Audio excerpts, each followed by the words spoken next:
Hello there and welcome into the latest installment of the Career Competitor Podcast with me, Steve Meller, and as a member of the CG Sports Network, we are the show that seeks to light the competitive fire within you in order to succeed within your career. And I'm especially excited for this particular episode today as I have the opportunity to sit down and discuss my favorite sport from growing up back in England. The sport of football as we know it in England is the sport of soccer here in the United States. I recently had the opportunity to sit down with U.S. national team member Jonny Bornstein, who is currently playing within the MLS for the Chicago Fire. Jonny has had now a 15-year career within the sport at the professional level, spent 9 years of that career in Mexico, and has played a few years now within the U.S. as well.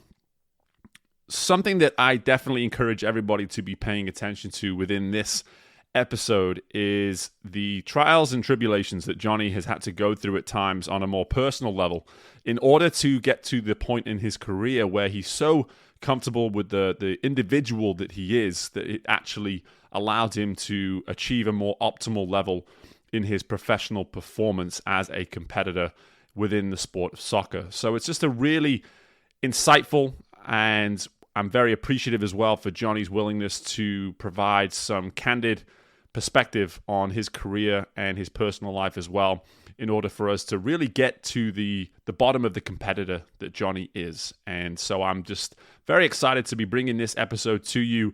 Any excuse for me to sit down and talk a little football with somebody is always very much welcomed as far as I'm concerned. So let's dive right into our interview here today with U.S. national team member and soccer player for the Chicago Fire within the MLS, Jonny Bornstein, and I hope you all enjoy. Before we jump into our discussion, I'd love just to give you some insight into things that you can be doing to follow the show, especially if this is your first time joining us. Firstly, thank you so much for taking the time to download the show. Secondly, make sure you give us a follow on Spotify if that's what you're listening to us on. You can subscribe through Apple Podcasts. You can also reach out to us through Instagram at career_competitor. Give me a follow there. Be sure to also feel free to reach out to me through LinkedIn if you'd like to connect. And finally, make sure you're also on the Career Competitor Podcast website. That's careercompetitor.com, where you can find very easy access to all the most recent episodes and have that opportunity to reach out and connect with me directly through the website as well. Well, I am absolutely excited to be welcoming on Jonny Bornstein to the Career Competitor Podcast. Before I go any further, Jonny, how are you today? Well, anxious to get the season started for the MLS. We've been on vacation, but enjoying the time here in Mexico with my family, and very excited to be on the podcast with you today. Talk about competitiveness. Great things have happened in my life because of competitive nature. So definitely happy to be able to talk to you about that. Absolutely, yeah. Let's get on to some of that great stuff. For listeners to just appreciate who I'm talking to here, a guy that's been fortunate enough to represent his country no less than 38 times. Am I right? So that's already an impressive stat to be able to say as a professional soccer player, and someone who actually had the opportunity to go to a World Cup in 2010, which, again, my English roots make me insanely jealous of just that and that alone. But in terms of just your career as a whole, Jonny, just tell everybody about just how long you've been doing this, where it all started. Just bring us all the way up to the present day. Yeah, very quickly, it goes all the way back to when I was a really young kid. Growing up in the States, obviously soccer wasn't the most popular sport, especially 30 some odd years ago when I first touched a soccer ball. But I was 3 years old when I had my first memories of kind of kicking the ball around, and I owe a lot of that to my older brother because he's 18 months older than I am, and so he was 5, and they allowed him to play in AYSO, which is the American Youth Soccer Organization. And my dad was the coach. So he asked the league, hey, I have this younger son, he's not 5, but he can keep up with those guys. Can he play? And they allowed me to play alongside my brother and my dad as a coach. So That's awesome. I owe both of those guys pretty much everything in terms of a competitive nature. You know, they taught me exactly what that is.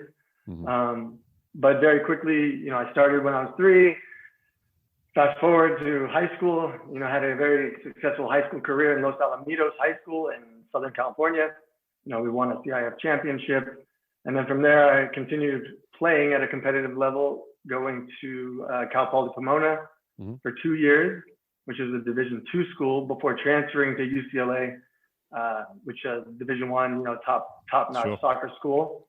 Played 2 seasons there, and then eventually got drafted by Chivas USA in the MLS in 2006, which sparked my professional career. And you kind of mentioned the World Cup, playing with the national team over the years.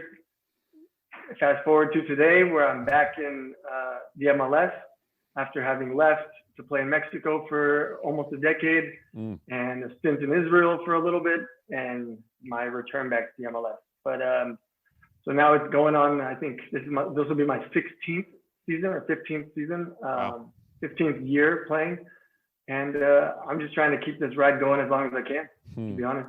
That's fantastic. Yeah. And you know, any field, sport, anything outside of sport, whatever it may be, 15 years of something it's a long time. It's a true commitment. And we talk about competitiveness, obviously, and that for me in the sport of soccer, it is all about the camaraderie, right? The constant camaraderie of being with other men and having that opportunity to compete as a unit. And I'm sure some of your favorite memories within the sport of soccer are with those teams where you felt the competitive drive collectively above anything else. And just with that in mind, talk to us. I referenced it at the beginning, you know, just talk to us about that journey to the World Cup there in 2010 and what it's like to, you know, you've mentioned it already, and we'll go into a little bit about the sort of, let's say, way in which soccer is lesser on the priority scale with sports in the US. We'll talk about that in a little bit because it is something I want to get into, but just talk to me about that journey there, going to a World Cup in 2010, what that was like as just a competitor of the sport. You know, in terms of my journey for that 2010 World Cup, it all started the moment I got drafted with Chivas USA. I say that because for 2 reasons. I mean, Bob Bradley had just become the coach of Chivas USA. And he drafted me to play as a rookie for Chivas USA. He only drafted 2 people that season from the 4 rounds of the MLS Super Draft. Myself and Sasha Klestrin, who also was a prominent national team player over 15 years of his career that's still going on as well. But so in 2006, I got my opportunity to play professionally. That first season, Bob turned everything around for Chivas USA. The season before that, they won 3 games out of 32.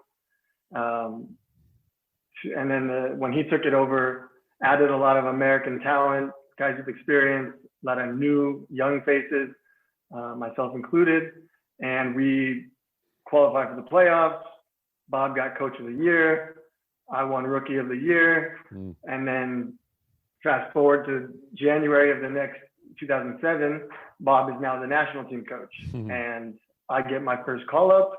And from there, it just was a constant, national team call up after call up, camp after camp, which was great because, I was getting some great experience playing with some super famous guys, guys with immense talent, guys I never imagined I would have been playing against and with when I was growing up playing in the street with my brother and all my friends, So that's kind of how and why I was able to kind of break through onto the national team. I owe a lot of that to Bob Bradley. And then again, with the competitive nature of the 2010 team, who never felt like we were out of a game, didn't matter who we were playing against. There's so many stories we could talk about of games where, we scored late minute goals to push ourselves through to the next round, or, in the World Cup, the game against Algeria, we scored a late minute goal to put ourselves through first in the group. That was kind of like the competitive nature that team had. Was we never felt like we were out of a game.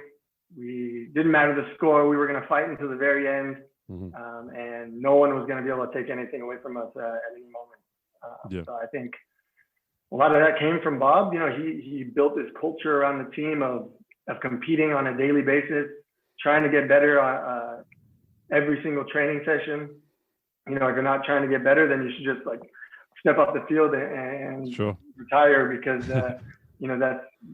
that's not what he wanted. And that's kind of a new mentality of a lot of coaches, I think. But in 2008, 2009, it was new to me, and I think it was new to a lot of players. So very, very, very fortunate to have had him as a coach, and for all the opportunities that I was given with him.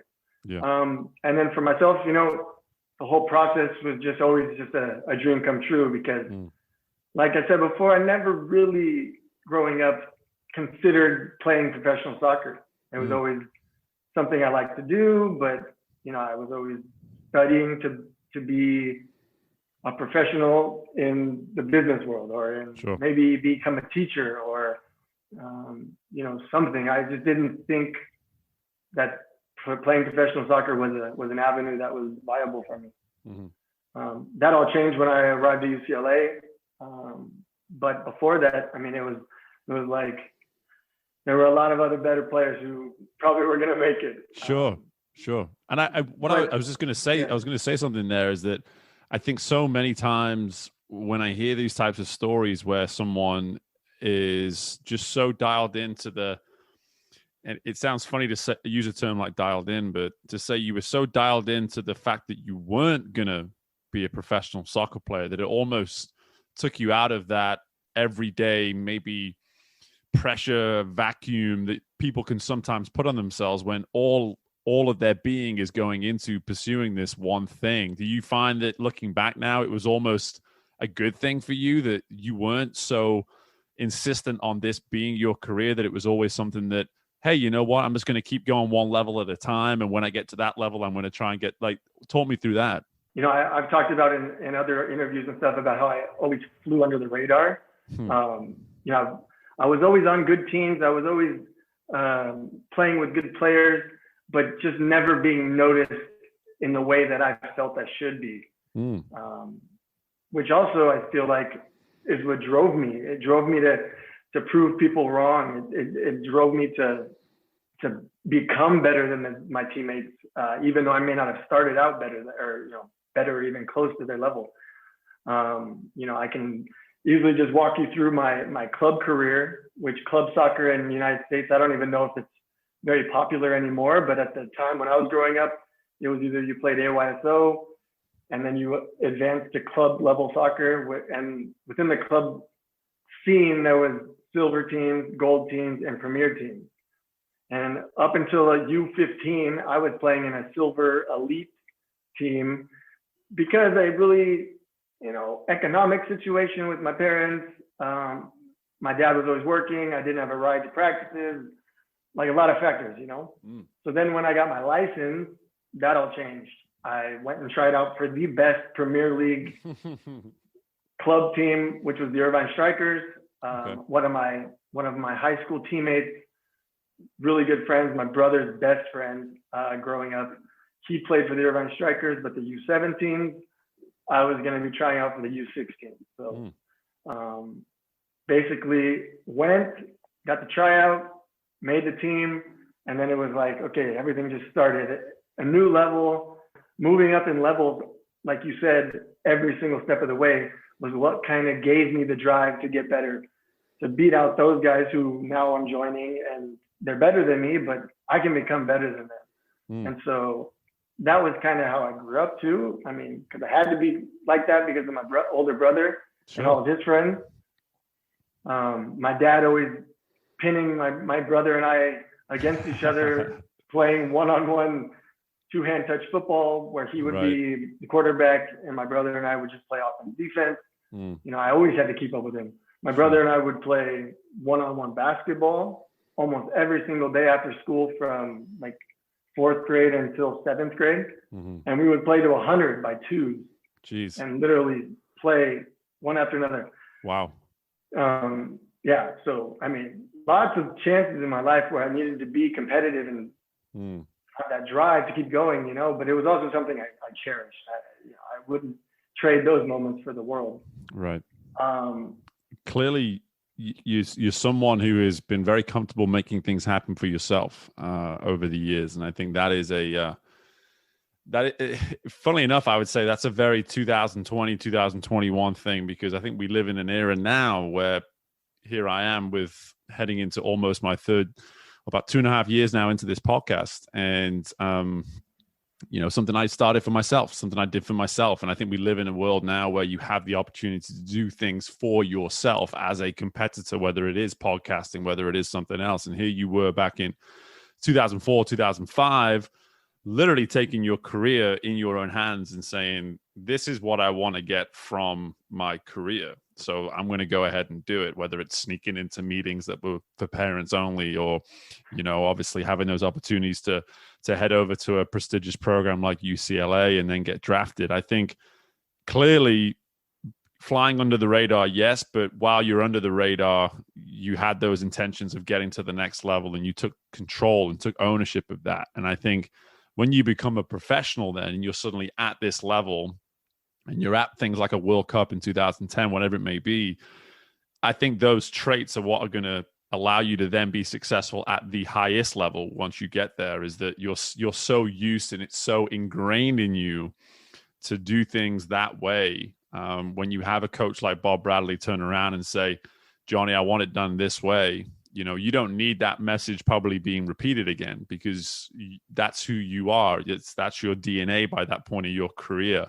And just with that in mind, in that environment there with the national team, with some of those certainly household names, the team in 2010 was as generational a team the U.S. soccer team has probably ever had. It really was a purely, incredibly successful team, players playing in Europe, Premier League, etc. Just talk to me a little bit about maybe what you learned from then being at the highest level, because I'm sure at that point you were like, hey, I made it, I'm here, I know how this thing works. And then lo and behold, someone walks along who you're just like, holy shit, I know who that is. And wow, they're doing things in a way that I didn't even imagine we could do it that way. Talk to me a little bit about how your eyes may have been opened even bigger to just the way in which the sport is supposed to be done.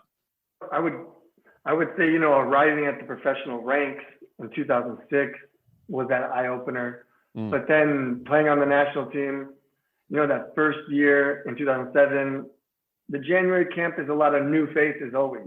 It's an opportunity for a lot of the MLS guys to get a look. So yeah, it was like a step up at that point, but really the second game where they sent home a lot of the players who were, in that first game, and arrived the European players, right? Guys who had the big names. It was like, okay, this is a whole different, meeting room, a whole different dinner table, a whole different. Yeah. I remember the first camp that I was at, where guys like Landon Donovan, Clint Dempsey, Oguchi Onyewu, Carlos Bocanegra, Cherundolo, who else was it?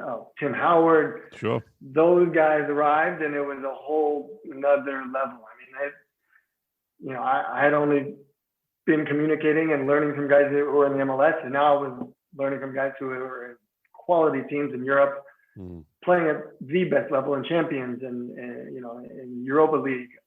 And so that was even more eye-opening. And when I was able to see through the trainings and, the games, playing with them day after day, wow, I can hold myself here with these guys also. Yeah. Then it was like, okay, now it's to just earn that spot and keep going and continue to get better. And I really didn't, we can keep going even to the World Cup. My goal was to play once I made the team and get minutes in the game. I was very fortunate to have played in 2 of those games, the Slovenia or the Algeria game Mm-hmm. and the Ghana game where we lost in double overtime. And throughout that whole experience, seeing these guys having the success they were having in Europe, having overseas in different places, that became my new goal, was to do well enough to where I could get myself, whether it was to Europe or to Mexico, or to just to keep growing and get, I could have stayed in the MLS and I was very comfortable at Chivas USA, was at the time where Sasha Kleshin and I were both, right there with the experience, captain of the team. Could have been an easy thing to do to just stay, but I wanted a new challenge. I wanted something, something new. And, I took on a big challenge going to Mexico. Sure. Because not just because of the soccer, but because of the culture change, the language barrier. I didn't speak Spanish. So we can go into that later, but that kind of. Well, no, I definitely wanted to go into that, because I think that's a huge part of your competitive story, is the fact that, I'm from England, and as far as I'm concerned, that's as passionate as it gets, because that's what I'm used to growing up. But it didn't take me long when I saw a few videos of fans in Italy, and I saw fans in Spain, and then I see fans in Mexico, and I'm like, these guys, this is a religion. This is a religion to these guys. Their sports team, it's like family, and soccer team, it's, depending on the day, one may actually be more important than the other. It is absolutely everything to them. And for you to go on and play 9 years in Mexico, that's a long stint in a very high intensity environment in terms of that league. So walk me through, I guess, some of that, just some of those experiences, I suppose, where your eyes were open to suddenly maybe the stakes were significantly higher, let's say, than maybe some of those MLS games that you first started your career in. Eye opener is an understatement, to be honest, because I didn't grow up seeing big time games on TV like Champions League and Champions League finals. Like pretty much I grew up, I'd like to say, like not knowing about any of that stuff. So very quickly, the first time I saw a Champions League game was in my dorm room at Cal Poly Pomona. I was walking through the dorm room, and these guys were just screaming like crazy. And I just stuck my head in there, and they were like, "Oh, you're on the soccer team? Like, come check this out." And I think it was like Chelsea, Liverpool, or something. Right. Who are these teams? Why are you guys so crazy and screaming your heads off? And then that was like my introduction to Champions League. And then I was like, "Oh, what is this Champions League?" Literally, it was like when I didn't know Spanish, I would walk around Los Angeles and never hear Spanish. Yeah. I would only hear English. Then I learned Spanish, and I go back home with my family, and it's like I only hear Spanish. Right. Like if your mind isn't open to something, you don't see it, And so it's kind of how it worked with this Champions League, to learn like the passion of football in the world. I just didn't really understand it. Even after playing 5 years in the MLS, knowing about Champions League, knowing about all the stuff, but I didn't really know about passion about the game. Even with going to the World Cup and all that, like, okay, I got taste of everything. But getting to Mexico, it was like all day on TV, anyone ever talked about. You walk in, especially in Monterrey, where I went, that is a football city. And they have two teams, Monterrey, Tigres. And I was like, I went to Tigres, and if there's someone from Monterrey, they would talk trash to you. But Tigres, they would defend you until they die. It's like, that's how it is. Yeah. So I walked into that not knowing about any of that. And to add that on top of not knowing the language, not very many people on the team speaking English, the whole culture change, things got a little bit difficult for me for almost 3 years. And I would say it was very difficult for me to break into the team. I got a starting position, but they changed my position to center mid. I've been playing left fullback for my, the first 5 years of my career.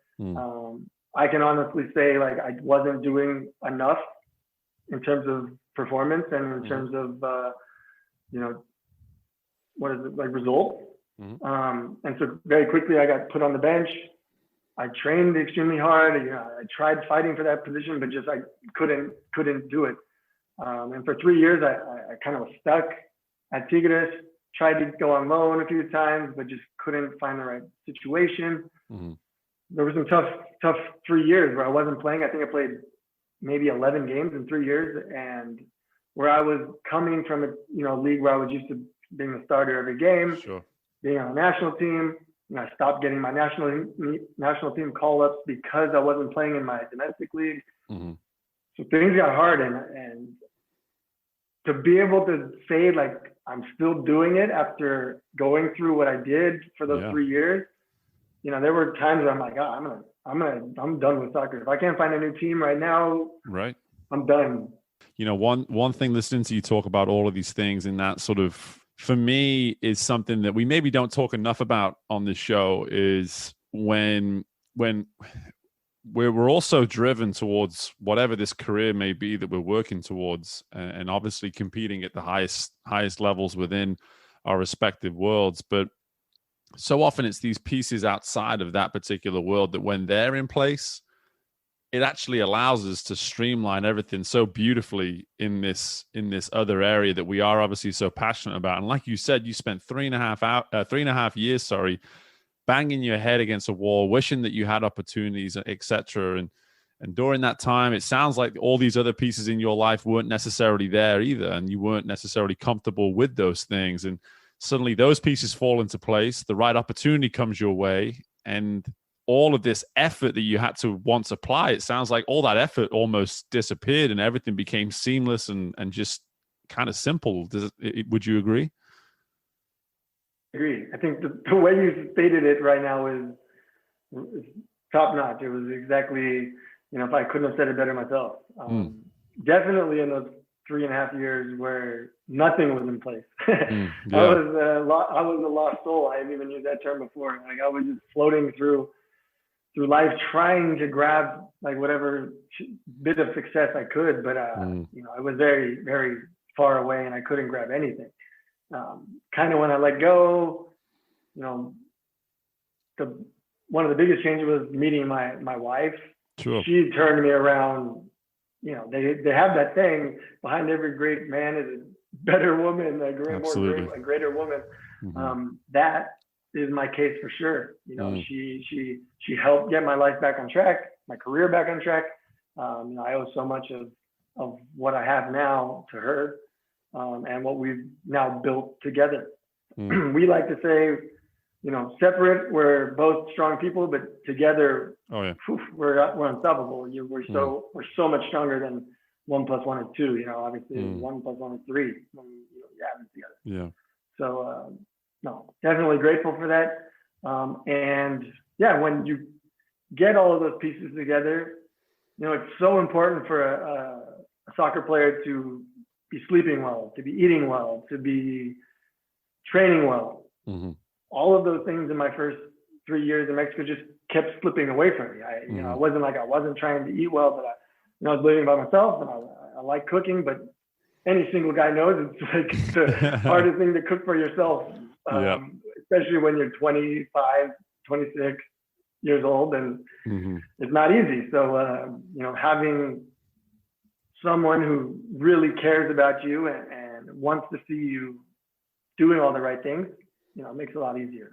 Yeah, absolutely. And I just I connect and relate with all of that. And for me, I've definitely gone through some hardships myself, and so much of where I am today is because of I was able to put so many of these pieces into place around me before I really decided that the path that I wanted to take with my life. And I think hearing someone come on the show and really just pinpoint so many wonderful examples of the power that can actually have is so helpful for our listeners to hear that, because I think in being a competitor, it's hard to be your optimal self and compete at your highest levels when you're not actually completely comfortable with who you are and what's going on in life. And I think that is just fantastic to hear. And one last thing I really wanted to cover with you, Jonny, is what is left in the tank in terms of you, the competitor, because you've said it yourself. You're 15, 16 years into this thing now. Most soccer players would probably hang up the boots around year 10, year 11, and you're just hammering on, and you're in your off season right now, getting in great shape.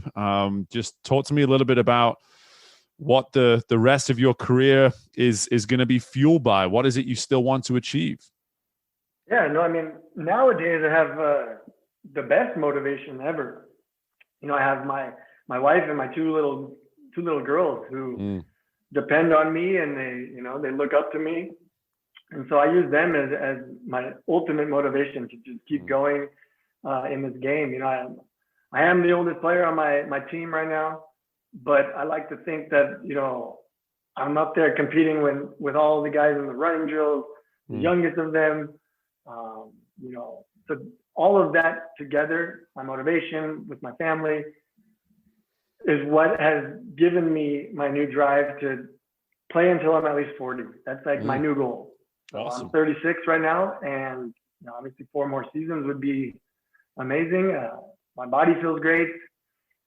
Like I said, since I met my wife, I've been eating really good. I sleep very well as you can when you have kids. But yeah, I relate to that definitely too. Just life is just much better. And the last 7 years, I've been able to kind of rejuvenate myself. Get my career back on track, and I want that, how it's felt to, since I met my wife and all those good times, I want that to keep going. And so, what's in store? Hopefully, an MLS Cup championship. There you go. With the Chicago Fire. Hopefully, I would like to get back on the national team. It might be tough in today's youth-driven soccer because the national team is constantly bringing in new young guys. But even if it's one more cap, maybe in a January camp, something that I think I still have a lot to bring to the table. That's what motivates me. And then day in and day out, I want to keep getting better. I'm constantly looking for new ways that I can, even at my age, get better. Whether it's in my sport, whether it's in life, whether, I think this podcast comes together because of this idea of wanting to get better. With CG Sports, they connected us, and that's kind of my idea of getting better and becoming a brand. And, so I get it. There's a lot left in terms of the soccer career, hopefully, and as well as, going forward from there. I just want to stay in that soccer world as long as I can, and to keep making memories, hopefully big memories in the soccer world. Absolutely. And, if, being completely honest, I've always been a fan, obviously, of soccer. I know it like the back of my hand. And I think it almost surprises people sometimes just how much I know because of how little I talk about it now, because I'm not really around many soccer fans. But, every single weekend I'm watching it all the time, to my, wife's disappointment. She doesn't want me doing it, but hey, in terms of just the point I was going to make is just really with where you are right now, you're in a really exciting time in the MLS. Like it's fantastic to see the sport of soccer continuing to grow. I've got a 20-month daughter and a 5-month-old son. And what our intention is to be here for a long time in the US. And it's crazy to me to think that, 15 years ago when I first moved out here, soccer was right when you were probably just about to be drafted and just were being drafted. And MLS was starting to see real financial support probably for the first time. And it's just growing. And the likes of David Beckham are creating teams within MLS now. It's nuts. It's crazy. It's amazing. And, my favorite player of all time, Steven Gerrard, comes over here and plays for 2 or 3 years with the Galaxy. It's incredible seeing it, and to obviously have this opportunity to sit down and speak with someone who's going to get to be involved with it by the sounds of it for at least another 3-4 years. It's just been a complete privilege and just real exciting opportunity for me. I just wanted to make that clear to you that, I was really excited to bring someone on like yourself, Jonny, and make you a part of the show. And I'm just excited to see what's in store for you. But I guess I have to be a Chicago fan now, right? Am I a fan now? Is this how it works? Yeah, you know my story. You can be a fan of me, and that's being a fan of Chicago Fire. I love it. And, let's do it. I think that's kind of, I'll bring you on like family. That's what I would tell my family. They always are only going to root for me, and whatever team I was on, they were going to root for that team. So, I leave that team. If I play against my old team, I can't be rooting for my old team. Of course, yeah. You always got to root for the name on, or not. Yeah. Family members have to root for the name on the back. Everyone else has to root for the name on the front. That's it. So, and so you can be a family member. You can be a Bornstein fan for sure. I'm open to accepting as many as there are who want to be. Well, thank you so much for this opportunity. Also, it's great to speak about this, idea of competitiveness. I think it's what drives sports in general. It's what, every kid grows up wanting to win. No one ever wants to lose. And being competitive, if you're not overly competitive and not where it drives you to be like a sore loser, then it is productive, and it can be very productive in terms of growth for your life. And, I doubt I would be where I am today if I didn't have as competitive a nature as I have. And I can say that for a lot of my teammates too. You grow up kind of competing with everyone around you, and unfortunately some people get left behind, others move on to great things, and it's all just this thing of what we're doing and competing to be in the spotlight, I guess, but at the same time, I think, it's very important to be humble and to know and be thankful for what you have, and for, to be thankful for your abilities and for what, has gotten you to where you are, has gotten me to where I am. And, I'm happy that I was able to talk to you about this, and thank you for being a new fan. And I'm now a new fan of your podcast too. So I appreciate that. It can be the official MLS podcast. I don't mind that at all. I'll take that. But I can't give you that title. You can't promise me that. Okay, fair enough. We can work on it. We can try it, but Jonny, like I said, absolute pleasure. So glad we got to do this, man. And all the best for the season ahead. Okay, stay healthy and go Fire. All right. Yeah, thanks, Steve. Pleasure meeting you. My thanks again to Jonny for joining us on the show today, and really appreciate, again, just to emphasize, as I did at the outset of the episode, his willingness to provide such a candid perspective on some of the milestones within his personal life and that have had such a massive impact on his professional career. And using the term competitive rejuvenation, and I find that just to be such a fantastic term that I think we can all take from this particular episode and think about how can we potentially and look at our personal life and say, what areas do I feel good about? What areas can I challenge myself on? And if I'm willing to do that and really dig deep into that part of my personal life, then what are the potential outcomes? What are the potential consequences in a positive environment, in a positive way that I can actually start to benefit from when it comes to my career goals, the way in which I want to compete at higher levels? So just some food for thought, but certainly some food for thought that's going to challenge you, going to really force you to sit down and give it some real thought. So I think that is just and in relation to this show, that's what we're all about, right? We want to challenge you in a way that's going to force you to discover the optimal version of yourself. And that isn't an easy process. So we have to be aggressive with that sometimes and really challenge ourselves. So take that into account here in terms of that competitive rejuvenation. Are you willing to potentially rejuvenate yourself from a competitive standpoint in order to reach some new highs? Again, thank you so much for joining us on the episode today. Make sure you leave a rating for what you thought of this particular episode on Apple Podcasts. 5 stars. I think we are worthy of that. If you're willing to click that 5th star, I'd greatly appreciate it. Be sure to give us a follow as well on Instagram at career_competitor. And in the meantime, best of luck with everything that you've got going on within your life. And I look forward to speaking with all of you very soon. Bye for now.